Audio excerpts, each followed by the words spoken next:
Shalom, selamat pagi adik-adik yang terkasih dalam Yesus Kristus.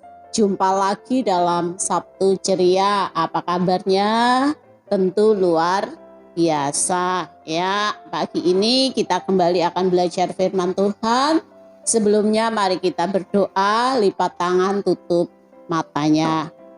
Tuhan Yesus, pada pagi hari ini kami sungguh mengucap syukur karena pemeliharaan Tuhan, kami boleh sehat, kuat, kami boleh menjalani belajar di rumah, kami boleh diberikan kecukupan. Tuhan terus menolong kami, memberkati kami. Saat ini Tuhan, kami akan belajar firman-Mu. Tuhan menolong kami supaya kami mengerti apa yang Tuhan ajarkan bagi hidup kami. Berkatilah Seumi yang akan membawakan firman-Mu, urapi, sehingga firman Tuhan boleh dimengerti bagi kami semua. Di dalam nama Tuhan Yesus Kristus kami berdoa dan bersyukur. Haleluya. Amin. Mari kita baca Alkitab kita, buka Alkitab kita di dalam Roma pasal yang ke-6, ayat yang ke-6 sampai ke-8. Roma pasal yang ke-6, ayat 6 sampai 8. Ayat 6 sampai 7 merupakan hafalan kelas 3 sampai kelas 6. Ayat 8 hafalan dari kelas 1 dan 2. Demikian firman Tuhan. Karena kita tahu bahwa manusia lama kita telah turut disalibkan supaya tubuh dosa kita hilang kuasanya, agar jangan kita menghambakan diri lagi kepada dosa. Ayat 7. Sebab siapa yang telah mati, ia telah mati bebas dari dosa. Ayat 8. Jadi jika kita telah mati dengan Kristus, kita percaya bahwa kita akan hidup juga dengan Dia. Adik-adik yang terkasih dalam Yesus Kristus, judul renungan firman Tuhan pada pagi hari ini adalah manusia baru. Apa itu manusia baru? Alkitab menjelaskan bahwa manusia baru adalah orang yang telah meninggalkan dosanya lalu menerima dan percaya Yesus sebagai Tuhan dan juru selamat. Itu disebut manusia baru. Manusia baru juga disebut lahir baru. Nah, kapan seseorang itu disebut manusia baru atau lahir baru? Yaitu setelah dia mengakui dosanya dan menerima Kristus sebagai Tuhan dan Juru Selamat. Tuhan memberikan kelahiran baru. Tuhan memberikan manusia baru bagi kita. Adik-adik yang terkasih dalam Yesus Kristus, dalam Roma pasal 6 ayat 6 sampai 8 tadi, Paulus menegaskan bahwa ketika kita menerima Kristus sebagai Tuhan dan Juru Selamat, manusia lama kita disalibkan bersama-sama Kristus dan kita diberi manusia baru atau hidup baru. Nah, hidup baru ya atau manusia baru itu berarti juga manusia yang tidak mengikuti keinginan pribadi, tetapi mengikuti atau tunduk kepada pimpinan Roh Kudus ya. Minggu lalu kita sudah belajar peranan Roh Kudus dalam hidup orang percaya. Ya, itu salah satunya adalah melahirkan kembali atau melahirkan baru atau memberikan hidup yang baru.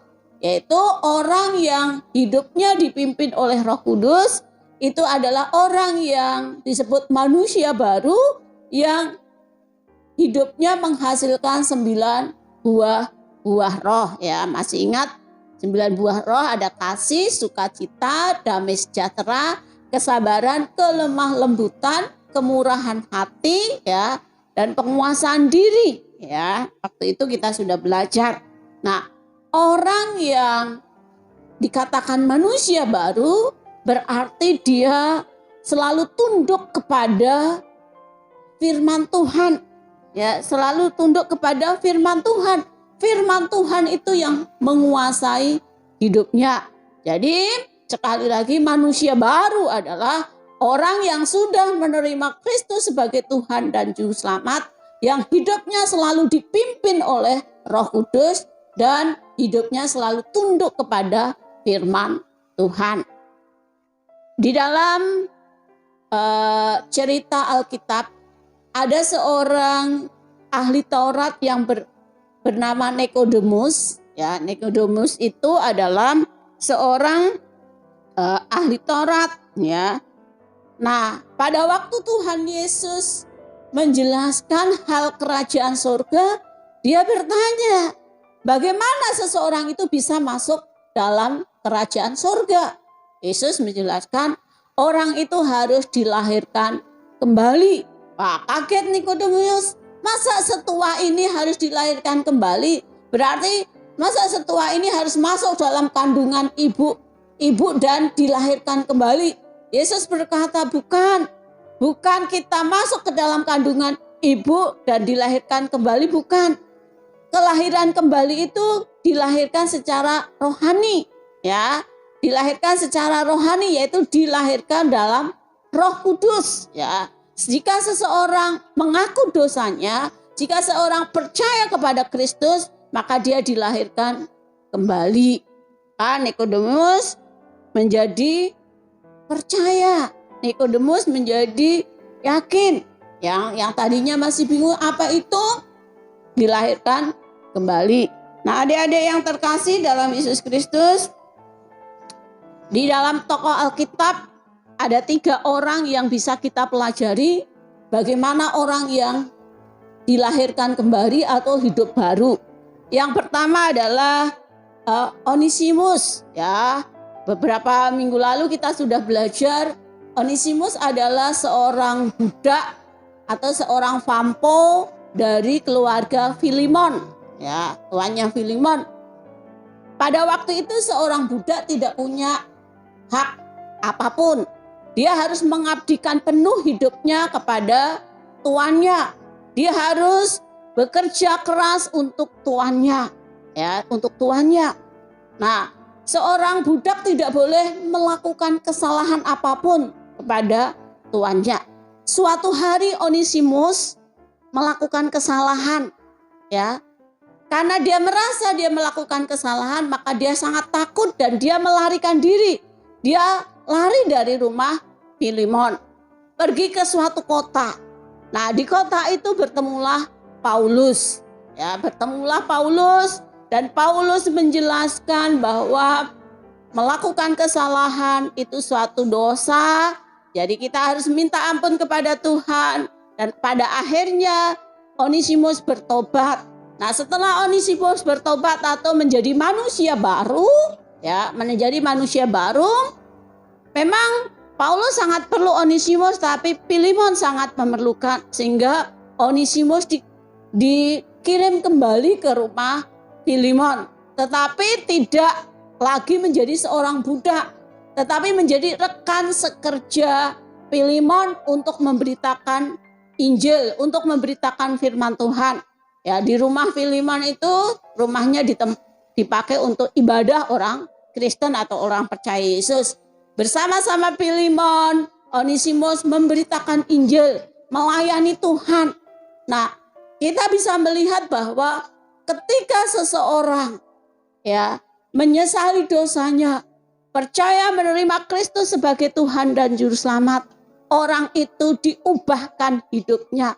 Orang itu yang tadinya berbuat jahat, tidak lagi menjadi jahat. Yang tadinya sering melakukan kesalahan, tidak lagi melakukan kesalahan. Ya. Dan orang yang hidup baru adalah orang yang selalu menyenangkan Tuhan, melayani Tuhan sesuai dengan kemampuannya. Nah, adik-adik yang terkasih dalam Yesus Kristus, orang yang kedua adalah Matius, pemungut cukai. Ya, Matius seorang pemungut cukai. Apa itu pemungut cukai? Kalau pada zaman ini adalah orang yang bekerja di pajak, yang mengambil pajak masyarakat. Nah, tetapi pemungut cukai pada waktu itu atau pada zaman Israel pada waktu itu adalah orang yang sangat dibenci orang Israel. Kenapa? Karena pemungut cukai dia selalu memeras, ya, selalu memeras masyarakat. Kadang-kadang apa yang sudah ditetapkan oleh pemerintah Romawi, mereka tambah-tambah memungutnya. Sehingga pemungut cukai itu memang seorang yang kaya raya, ya, seorang yang terpandang tetapi juga dibenci oleh masyarakat. Pada suatu hari ketika Matius sedang mengerjakan tugas menjadi pemungut cukai, lewatlah Yesus di kota itu dan melihat Matius. Yesus berkata, "Matius, ikutlah aku." Seketika itu juga Matius mengikuti Yesus. Ya, Matius meninggalkan pekerjaannya. Dia meninggalkan kehidupan yang tidak berkenan kepada Tuhan. Dia meninggalkan kehidupan sekalipun itu menyenangkan secara dunia. Tetapi ketika itu dipandang itu tidak menyenangkan Tuhan, dia meninggalkan pekerjaan itu dan mengikut Yesus. Dia melayani bersama-sama Yesus. Roh Kudus, ya, Roh Kudus yang menyadarkan Matius, ya, menyesali akan dosanya, menerima Kristus sebagai Tuhan dan Juru Selamat, dan akhirnya Matius menjadi murid Yesus. Matius menjadi rasul Yesus, dipakai secara luar biasa. Nah, adik-adik yang terkasih, orang yang hidup baru, orang yang meninggalkan dosanya, orang yang menerima Kristus sebagai Tuhan dan Juru Selamat, orang itu adalah orang yang memiliki hidup baru.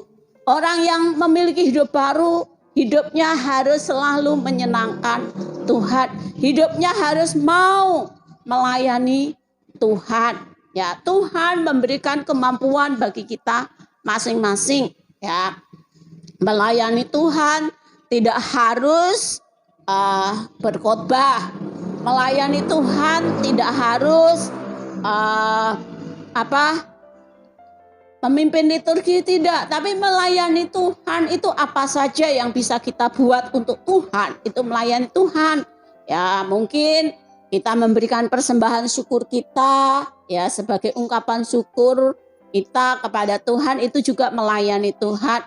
Memperhatikan orang yang susah, itu juga melayani Tuhan. Mengasihi setiap orang, itu juga melayani Tuhan.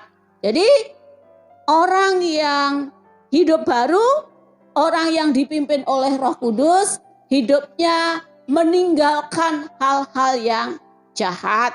Ya, kalau dulu nakal, tidak boleh nakal lagi. Dulu yang suka nyontek, tidak boleh nyontek lagi. Kalau dulu yang suka bolos, tidak boleh bolos lagi. Kalau dulu yang suka melawan orang tua, tidak boleh melawan orang tua lagi. Kalau kita melawan orang tua, itu berarti hidup kita masih menjadi manusia lama, tidak menjadi manusia baru. Ya, hidup manusia baru kita harus penuh belas kasihan, kita harus penuh kelembutan, tidak boleh kasar dengan siapapun, tidak boleh menghina siapapun. Nah, adik-adik yang terkasih, tokoh yang ketiga adalah tokoh gereja yang bernama Agustinus. Nah, Agustinus itu berasal dari kota Hippo, ya.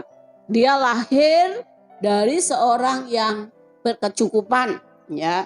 Karena ia hidup lahir dari orang yang kaya, keluarganya kaya, orang tuanya kaya atau berkecukupan, dia hidup di dalam kemewahan. Ya, karena hidup dalam kemewahan, dia banyak melakukan dosa-dosa atau hidup dalam manusia lama, hidup yang menyusahkan orang tua, hidup yang melukai hati Tuhan. Ya, dia sering melakukan dosa-dosa. Nah, dia juga hidup bersama seorang wanita. Dia tidak menikah, tetapi hidup serumah dengan seorang wanita. Ya, mamanya sangat sedih. Ya, mamanya sangat sedih. Mamanya memaksa Agustinus untuk memeluk agama Katolik, tetapi Agustinus tidak mau. Agustinus lebih suka belajar filsafat, terus dia hidup di dalam dosa. Nah, dari Hippo dia kemudian pindah ke kota Milano, ya, kota Milano, ya. Ya, karena dia bekerja di sana.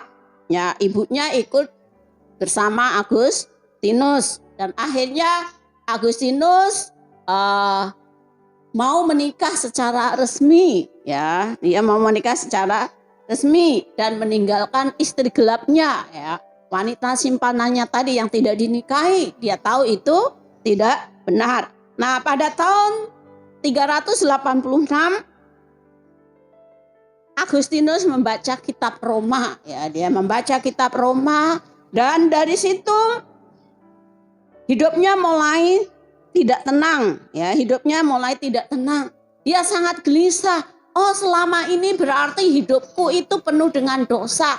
Hidupku itu hanya mengikuti hawa nafsuku. Hidupku itu hanya mengikuti keinginan dagingku. Hidupku itu hanya memuaskan hatiku. Semua itu salah. Nah, semua itu dosa. Kita tahu upah dosa ialah maut. Upah dosa ialah maut, mati kekal di neraka. Aduh, bagaimana? Dan pada akhirnya Agustinus percaya kepada Yesus Kristus, menjadi manusia baru, dan dia melepaskan jabatannya sebagai profesor pada waktu profesor filsafat, dan dia melayani Tuhan. Dan dalam sejarah gereja dia dicatat sebagai salah satu bapak gereja. Nah, adik-adik yang terkasih, betapa luar biasanya Tuhan bisa mengubahkan seseorang yang jahat, seseorang yang hidupnya hanya menyenangkan diri sendiri, ketika seseorang itu meninggalkan dosanya, menerima Kristus sebagai Tuhan dan Juru Selamat, dia menjadi manusia baru. Tuhan memakai secara luar biasa. Yang jahat bisa diubahkan, yang tidak baik bisa diubahkan.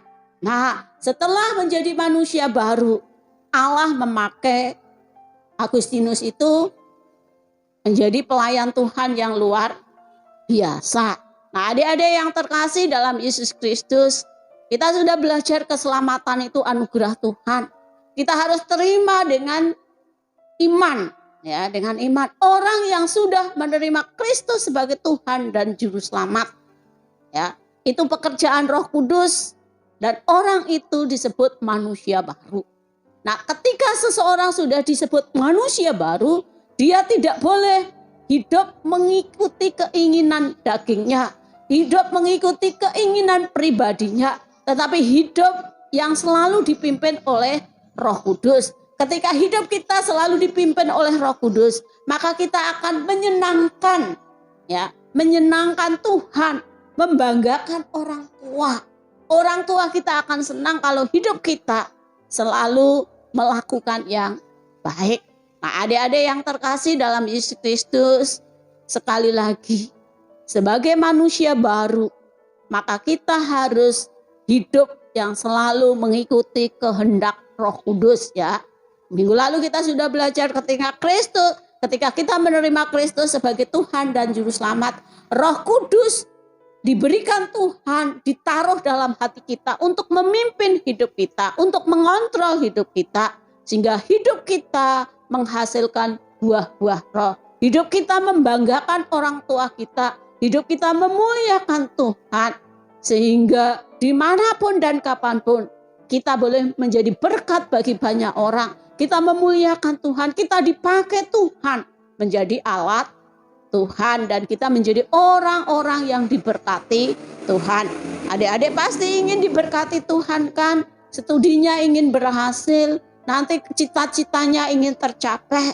Kalau kita ingin berhasil, ingin diberkati Tuhan, jadilah manusia baru. Manusia yang selalu dipimpin oleh Roh Kudus, manusia yang tidak melakukan dosa-dosa, manusia yang tidak menyenangkan hanya diri kita sendiri, tapi menyenangkan Tuhan.